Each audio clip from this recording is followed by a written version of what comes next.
Hello friends, तो आज हम देखने वाले हैं मुद्रास्फीति। देखिए ये टॉपिक्स कहाँ कहाँ इंपॉर्टेंट है। रिसेंटली अभी एग्ज़ाम्स हो रहे हैं जेपीएससी में एफआरओ और एसीएफ के। यानी एफआरओ मतलब फॉरेस्ट रेंज ऑफिसर और एसीएफ मतलब असिस्टेंट कंजर्वेटर ऑफ फॉरेस्ट। देखिए दोनों में ही मुद्रास्फीति है। एफआरओ में तो क्लियरिटी के साथ लिखा हुआ है इकोनॉमिक्स वाले पोर्शन में कि वहाँ पर इन्फ्लेशन से क्वेश्चन रहेंगे। ठीक है, इन्फ्लेशन आपका टॉपिक है वहाँ पे। लेकिन एसीएफ में लिखा हुआ नहीं है, लेकिन इन्फ्लेशन टॉपिक है वहाँ। इनफैक्ट 14 जेपीएससी आने वाला है और जेपीएससी में भी इकोनॉमिक्स में इन्फ्लेशन एक चैप्टर है। और अभी तक ख़ास बात ये है कि अभी तक जब से ये नया सिलेबस पर एग्ज़ाम हो रहा है, ठीक है, 2016 से, तब से लेकर के अभी तक इन्फ्लेशन से क्वेश्चन नहीं बना है। मोस्ट प्रोबेबल है कि इस बार इन्फ्लेशन से आपके सामने क्वेश्चन 14 जेपीएससी में भी नज़र आए। तो 14 जेपीएससी, एफआरओ, एसीएफ और दूसरे जितने भी एग्ज़ाम्स हैं सबके लिए ये वीडियो इंपॉर्टेंट है, क्योंकि इन्फ्लेशन से क्वेश्चन रहते हैं। इस वीडियो में आपके कंसेप्ट क्लियर हो जाएंगे बिल्कुल, ठीक है, आपको बिल्कुल भी समस्या नहीं आएगी। और ये देखिए कंसेप्ट का ही खेल है। नोट्स तो मैं आपको प्रोवाइड कर दूंगा, ठीक है, नोट्स यहाँ पे प्रिपेयर मेरे पास किए हुए हैं सारे, लेकिन आप समझिएगा तब तो उसको लिख पाइएगा, क्योंकि देखिए इन्फ्लेशन थोड़ा सा कंसेप्चुअल चीज़ है। ठीक है, तो हम लेट ना करते हुए देखते हैं कि इन्फ्लेशन आखिर है क्या। ठीक है, तो आइए, इन्फ्लेशन हिंदी में क्या है? मुद्रास्फीति। तो मुद्रास्फीति क्या है? देखिए इन शॉर्ट सिंपल समझिए, बहुत ज़्यादा चीज़ों को मैं टफ़ नहीं करने वाला हूँ। टफ़ करूँगा तो आपको दिक्कत होगी। एकदम सिंपल वे में समझिए, और हमारा मोटिव भी यही है कि बिल्कुल सिंपल वे में चीज़ों को समझाई जाए ताकि आपके दिमाग में बिल्कुल आसानी से वो चला जाए। देखिए मुद्रास्फीति का मतलब आप इन शॉर्ट सिंपल वे में महंगाई समझ लीजिए, महंगाई। ठीक है, देखिए मुद्रास्फीति की परिभाषा आप क्या लिखिएगा कि जब किसी भी कारण से वस्तुओं एवं सेवाओं के मूल्य बढ़ रहे हों लगातार। ठीक है, इसमें होता क्या है? वस्तुओं और सेवाओं के मूल्य में बढ़ोतरी हो रही हो। ठीक है, मूल्य में इंक्रीमेंट हो रहा हो, मूल्य बढ़ रहा हो किसी भी कारण हम देखने वाले हैं। कब, क्यों वस्तुओं और सेवाओं के मूल्य बढ़ने लगते हैं, ठीक है, वो भी हम देखने वाले हैं। तो वस्तुओं और सेवाओं के मूल्य बढ़ रहे हो, ठीक है, और इसके साथ ही साथ होता है इसमें क्या है? देखिए एक सिंगल चीज़ का अगर मूल्य बढ़ रहा हो, जैसे ये मार्कर है, इसका अगर मूल्य बढ़ रहा हो तो ये इन्फ्लेशन नहीं है, ये महंगाई नहीं है।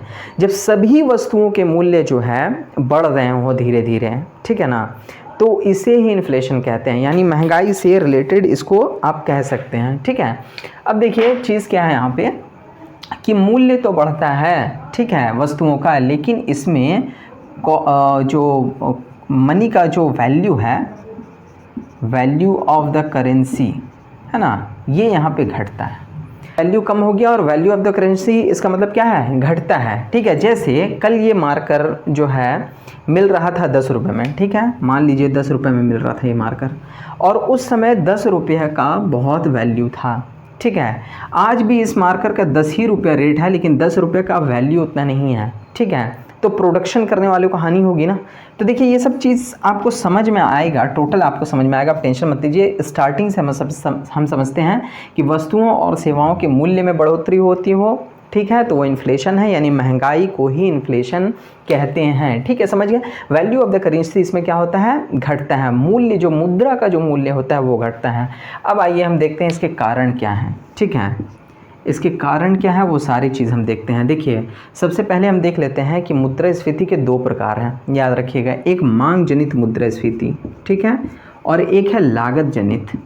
ठीक है, देखिए मांग जनित मुद्रास्फीति क्या है? जब मांग बढ़ जाए किसी भी, जैसे मार्केट में बहुत सारे प्रोडक्ट्स हैं ना, तो प्रोडक्ट्स का मांग, डिमांड बढ़ गया, बहुत ज़्यादा डिमांड कर रहा है पब्लिक, ठीक है, चीज़ों को बहुत ज़्यादा तलाश कर रहा है, बहुत ज़्यादा खरीदने की कोशिश कर रहा है, तो उससे भी महंगाई बढ़ती है ना। अभी रिसेंटली गर्मी बहुत ज़्यादा पड़ा 2023 के 2024 के ईयर में, तो उस समय एसी का लोग बहुत ज़्यादा डिमांड कर लिए। ठीक है, हमारे शहरों में तो इनफैक्ट एसी का शॉर्टेज हो गया था, तो उसमें क्या होगा? महंगाई बढ़ेगी। ठीक है, एसी का रेट भी बढ़ जाएगा, काला बाजारी भी होने लगेगी, बहुत सारी चीज़ें उसमें आ जाएंगी, जिससे क्या होगा कि आपका महंगाई बढ़ेगा। ठीक है, महंगाई क्या होगा? बढ़ेगा। ठीक है, महंगाई बढ़ेगा जब मांग लोग ज़्यादा करने लगेंगे ना, डिमांड ज़्यादा करने लगेंगे तो महंगाई बढ़ेगा। लागत जनित मुद्रास्फीति क्या होता है? तो लागत जनित मुद्रास्फीति ये होता है कि जब किसी वस्तु के मैन्युफैक्चरिंग में उसकी लागत का कॉस्ट बढ़ जाए। जैसे देखिए ये मार्कर है ना, फॉर एग्जांपल ये इसमें जो जो रॉ मटेरियल लगे हैं, प्लास्टिक लगे हैं, इंक लगे हैं, अगर उन चीज़ों का अगर बढ़ जाए रेट तो इसका भी रेट बढ़ेगा ना। तो जो इसमें लागत वाली चीज़ें जो लग रही हैं उसका रेट अगर बढ़ गया, जैसे इसमें बहुत सारी चीज़ें आती हैं, जैसे रॉ मटेरियल है, ठीक है, रॉ मटेरियल है, मजदूरी है, ठीक है, इसके साथ ही साथ बिजली है। बिजली का भी अगर बिल बढ़ गया तो क्या हुआ, किसी वस्तु को बनाने में उसकी जो है लागत बढ़ जाएगी ना। अगर इस मार्कर का एक फैक्ट्री है, ठीक है, सपोज दैट इसका एक फैक्ट्री है, उस फैक्ट्री का बिजली अगर पर यूनिट 2 रुपये बढ़ जाता है तो इस मार्कर भी इफेक्ट पड़ेगा ना, इसके भी कॉस्ट में इफेक्ट पड़ेगा, इसका भी रेट उसी रेशियो में कुछ ना कुछ तो बढ़ेगा। तो लागत बढ़ने पर जो महंगाई बढ़ती है उसे कहते हैं लागत जनित मुद्रास्फीति, और मांग बढ़ने से जो महंगाई बढ़ती है उसे कहते हैं मांग जनित मुद्रास्फीति। क्लैरिटी है? अब देखिए मांग क्यों बढ़ेगा, ठीक है, इसके भी बहुत सारे रीजंस हैं। मांग क्यों बढ़ जाएगा? आप पब्लिक बहुत ज़्यादा डिमांड कब करने लगेगी? जब मनी बहुत ज़्यादा लोगों के हाथ में आ जाएगा, है ना। जब पैसे आ जाएंगे तो करेगी क्या पब्लिक, है ना। उसके बाद तो हाथों में कुछ नहीं है, ये खरीदना है, वो खरीदना है, बहुत ज़्यादा डिमांड करने लगेंगे। तो देखिए होगा क्या, मांग कब बढ़ेगा? जब सप्लाई ऑफ मनी बढ़ जाएगा, ठीक है। जब सप्लाई ऑफ मनी बढ़ जाएगा तब लोग क्या करेंगे, डिमांड ज़्यादा करेंगे। डिमांड करेंगे ज़्यादा तो मुद्रास्फीति होगी, महंगाई होगी, ठीक है। सप्लाई ऑफ मनी बढ़ जाएगी। सप्लाई ऑफ मनी बढ़ने का बहुत सारा कारण है, ठीक है। देखिए सप्लाई ऑफ मनी बढ़ने का कारण है कि सरकार बहुत ज़्यादा कर्ज ले रही है, ठीक है। जो इंटरनेशनल इंस्टीट्यूशंस हैं जो कि कर्ज देते हैं, वर्ल्ड बैंक है, IMF है, इनसे कर्ज बहुत ज़्यादा ले रही है और खर्च कर रही है पब्लिक में। तो पब्लिक के हाथ में तो पैसा जा रहा है ना, तो पैसा, अतिरिक्त पैसा पब्लिक के पास पहुंचेगा तो वो क्या करेगी, डिमांड करेगी। डिमांड करेगी तो महंगाई बढ़ेगा, ठीक है। तो सरकार जब अतिरिक्त कर्ज ले रही है और बहुत ज़्यादा खर्च कर रही है जनता में, सार्वजनिक खर्च बहुत ज़्यादा कर रही है, ठीक है। इसका और भी बहुत सारा रीज़न है मांग जनित मुद्रास्फीति का। मांग कब बढ़ेगा? जब सप्लाई ऑफ मनी, लोगों के पास मनी बहुत ज़्यादा आ जाएगा। और मनी आने का बहुत सारा कारण है सरकारी खर्च है। देखिए डायरेक्ट टैक्स का जो है, डायरेक्ट टैक्स वगैरह अगर कम हो गया तो भी क्या होगा, लोगों के पास अतिरिक्त मनी आ जाएगा ना। जब टैक्स कम रहेगा, डायरेक्ट टैक्स, तो सरकार के पास कम पैसा जाएगा, लोगों के पास ज़्यादा पैसा बचेगा, और पैसा बचेगा तो फिर डिमांड करेगी जनता, ठीक है। इसके साथ ही साथ और क्या है, बहुत ज़्यादा अगर इंटरनेशनल टूरिस्ट आ रहे हैं, ठीक है, तो टूरिस्ट आएंगे तो वो धन लेके आएंगे, धन लोगों के पास आएगा तो लोग फिर डिमांड करेंगे।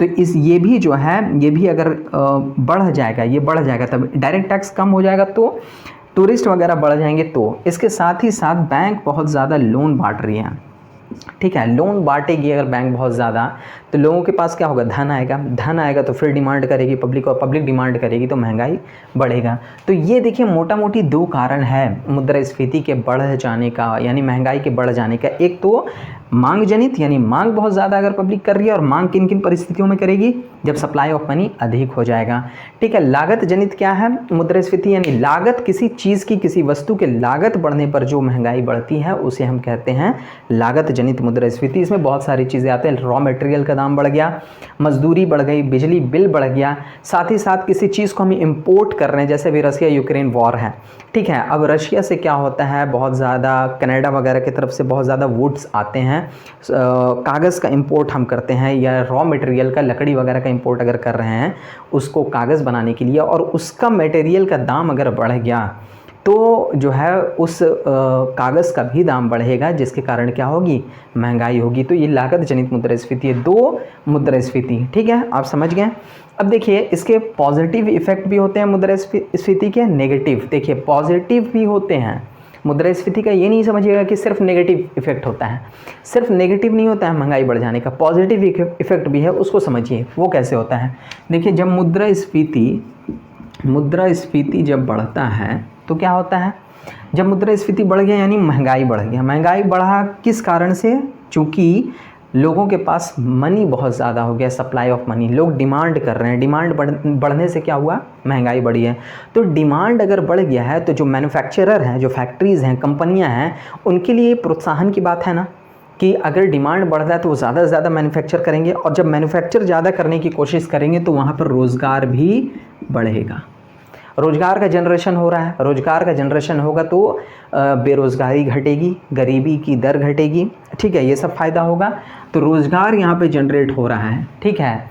लेकिन नेगेटिव इफ़ेक्ट भी है साथ ही साथ, बहुत ज़्यादा अगर मैन्युफैक्चरिंग होगा तो देखिए उस रेशियो में, जिस रेशियो में मैन्युफैक्चरिंग बढ़ रहा है, इनकी मज़दूरी की दर तो नहीं बढ़ेगी ना।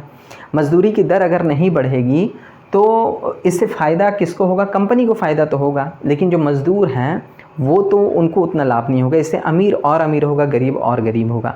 तो ये कंसेप्ट है, इसका पॉजिटिव इफ़ेक्ट भी बहुत सारा है, नेगेटिव इफ़ेक्ट्स भी बहुत सारा है। तो देखिए पॉजिटिव इफ़ेक्ट तो आपने देख लिया कि मुद्रास्फीति बढ़ेगी तो मांग, जैसे लोग ज़्यादा कर रहे हैं, मांग ज़्यादा कर रहे हैं, तो मैन्युफैक्चरिंग जो है कंपनीज ज़्यादा करने की कोशिश करेंगे, जिससे रोज़गार बढ़ेगा। रोज़गार अगर बढ़ेगा तो आपकी इकोनॉमी भी ग्रोथ करेगी, ठीक है, मार्केट सर्कुलेशन में रहेगा।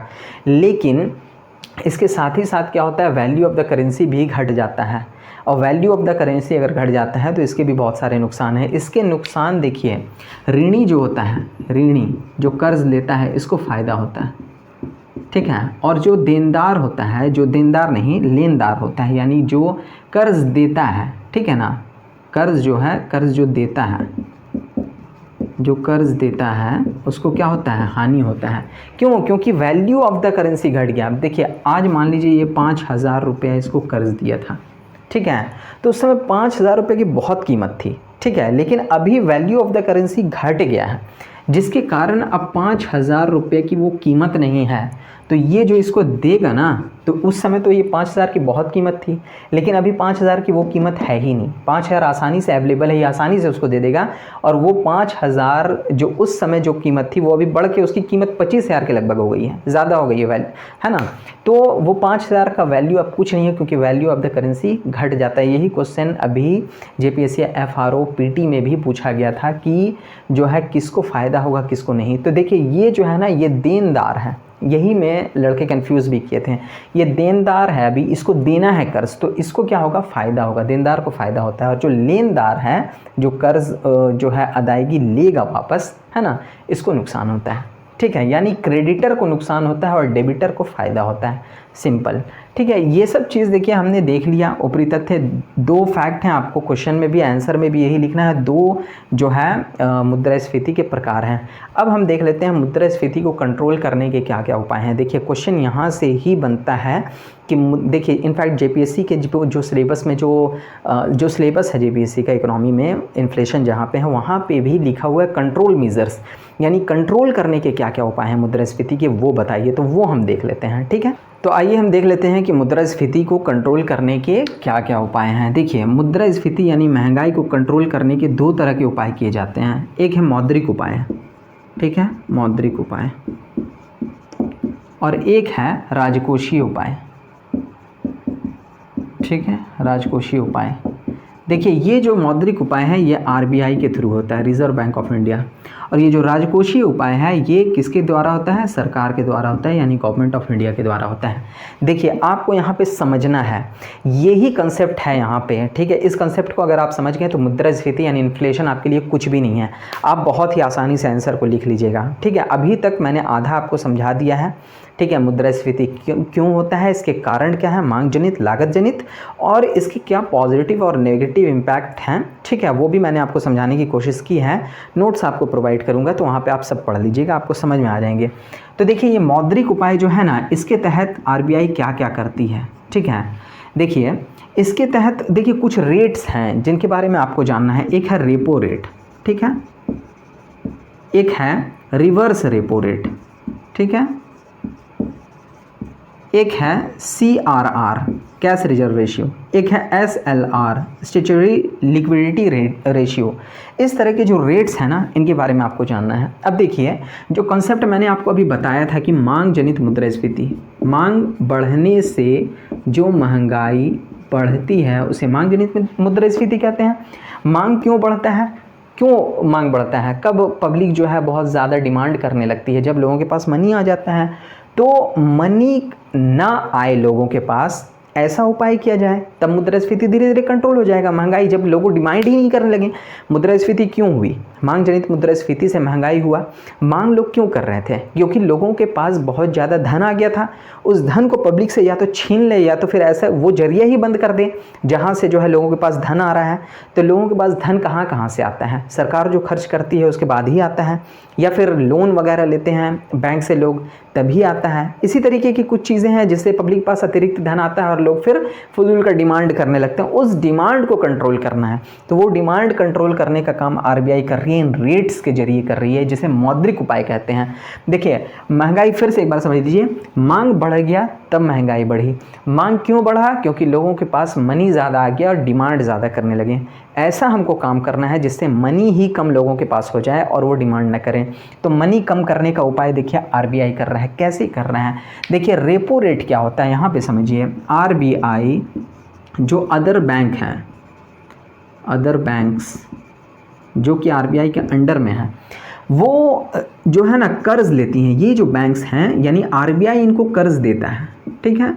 किस रेट पर देता है, तो रेपो रेट पर देता है, ठीक है।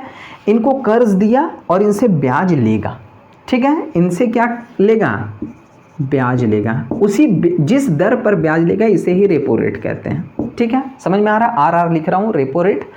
अब देखिए आरबीआई करेगा क्या, आरबीआई करेगा क्या, इस रेपो रेट को बढ़ा देगा। जब ये रेट बढ़ जाएगा ना तो अदर बैंक्स कर्ज नहीं लेंगे। क्यों नहीं लेंगे, क्योंकि जब ये रेट बढ़ जाएगा तो ये जो कर्ज लेंगे तो उनको ऊंचे रेट पर इनको ब्याज देना होगा। आरबीआई को क्या करना होगा, ब्याज देना। इन बैंक्स को आरबीआई को ब्याज देना होगा, तो इनको क्या होगा, घाटा होगा ना। तो ये क्यों फिर लेंगे ज़्यादा, ये फिर कर्ज नहीं लेंगे, है ना। ये जो है कर्ज नहीं लेंगे ज़्यादा, और जब कर्ज नहीं लेंगे ये बैंक्स तो इनके पास पैसा ज़्यादा नहीं आएगा, और जब पैसा ज़्यादा नहीं आएगा तो ये पब्लिक को ज़्यादा लोन नहीं बांटेगी, जिससे पब्लिक के पास क्या होगा, धन की कमी हो जाएगी। फिर धन की कमी जब हो जाएगी तो पब्लिक ज़्यादा डिमांड नहीं करेगा, जिससे महंगाई फिर क्या होगी, अपने सामान्य अवस्था में आ जाएगी, ठीक है। तो आप समझ गए, फिर से देखिए समझिए। आरबीआई अदर बैंक्स को कर्ज जिस रेट पर देती है और जिस रेट पर ब्याज लेती है उसे ही रेपो रेट कहते हैं। तो अगर ये रेट बढ़ेगा तो इन बैंक्स को आरबीआई को ज़्यादा रेट पर ब्याज देना होगा, इसीलिए वो कम धन लेंगे आरबीआई से, और कम धन लेंगे तो कम लोन बांटेंगे, कम लोन बांटेंगे तो लोगों के पास धन कम जाएगा, और धन कम जाएगा तो लोग डिमांड कम करेंगे, जिससे क्या होगा, मुद्रास्फीति या महंगाई कम हो जाएगी। समझ गए। इसके साथ ही साथ तो इसको क्या करेगी, बढ़ा देगी आरबीआई। किसको कंट्रोल करने के लिए, मुद्रास्फीति यानी महंगाई को कंट्रोल करने के लिए। रिवर्स रेपो रेट क्या होता है, आइए यहाँ पे ये भी समझ लीजिए। रिवर्स रेपो रेट क्या होता है, तो देखिए ये आरबीआई है और ये अदर बैंक्स हैं, ठीक है।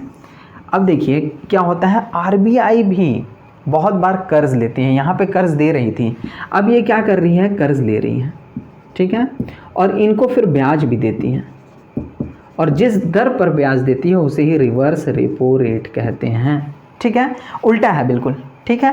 यहाँ पे आरबीआई कर्ज ले रही है, ठीक है, और इनको ब्याज दे रही है। तो जब ये रेट बढ़ेगा तो ये अदर बैंक्स क्या करेंगे, ज़्यादा से ज़्यादा कर्ज देंगे आरबीआई को, क्योंकि इनको ब्याज मिलेगा बढ़ी हुई दर पर ना।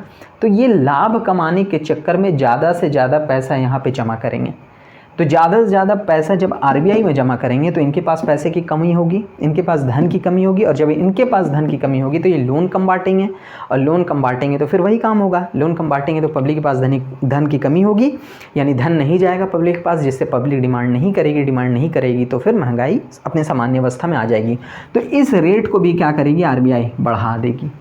इसी तरीके से CRR यानी कैश रिज़र्व रेशियो को भी बढ़ा देगी। जो कैश रिज़र्व रेशियो क्या है, तो ये जो है आरबीआई के पास धन जमा करती है अदर बैंक्स, ठीक है। इसको भी बढ़ाने से क्या होगा, ज़्यादा से ज़्यादा धन जमा करेंगे, और SLR को भी बढ़ाने से जो बैंक अपने पास जो आरक्षित रखते हैं धन, उसका भी रेट अगर बढ़ा देंगे तो भी क्या होगा कि ज़्यादा लोन बांटने के लिए कैपेबल नहीं रहेंगे या अदर बैंक्स, ठीक है, जिससे महंगाई में कमी आएगी। तो ये सारे रेट्स को बढ़ाया जाता है महंगाई को यानी मुद्रास्फीति को कंट्रोल करने के लिए। तो आपको आंसर क्या लिखना है कि मौद्रिक उपाय के तहत आरबीआई क्या करती है, महंगाई को कंट्रोल करने के लिए रेपो रेट बढ़ा देती है, रिवर्स रेपो रेट बढ़ा देती है। और क्यों बढ़ाती है और इससे क्या असर पड़ता है वो आपको बताना है, मैंने समझा दिया है, नोट्स में लिखा हुआ है, ठीक है। तो ये एक फ़ायदा ये मौद्रिक उपाय के तहत आरबीआई करती है। अब देखिए सरकारी उपाय क्या क्या है, ठीक है। सरकारी उपाय भी है भाई साहब कुछ, ठीक है। सरकार भी कुछ उपाय करती है जिससे कि पब्लिक के पास धन ही ना जाए। तो देखिए सरकार क्या करती है, जो सार्वजनिक खर्च है, सार्वजनिक जो खर्च है उसको, उसमें कमी लाती है। बहुत ज़्यादा सार्वजनिक खर्च नहीं करती है। जैसे सड़कों का जब निर्माण होगा, बहुत सारे इंफ्रास्ट्रक्चर का निर्माण होगा और पब्लिक में धन जब सरकार अंधाधुंध खर्च करेगी तो लोगों के पास इनडायरेक्टली धन तो जाएगा ही ना, काम कौन करेंगे, मजदूर करेंगे वगैरह, और इससे इनडायरेक्टली सभी को फ़ायदा होता है। तो जनता के पास ही धन जाता है और जब जनता के पास धन जाता है तो वो डिमांड ज़्यादा करेंगे, डिमांड ज़्यादा करेंगे तो क्या होगा, महंगाई बढ़ जाएगी। तो सार्वजनिक खर्च को कम करती है सरकार, ठीक है। इसके बाद लोन वगैरह नहीं लेती है, ठीक है। जो इंटरनेशनल इंस्टीट्यूशन से जो लोन वगैरह है उसमें भी कमी लाती है, ठीक है। इसके साथ ही साथ सरकार और भी बहुत सारे उपाय करती है, जैसे कालाबाजारी, ठीक है ना, कालाबाजारी को भी रोकने का प्रयास करती है सरकार। देखिए कालाबाजारी क्या होता है, जमाखोरी लोग कर लेते हैं, ठीक है।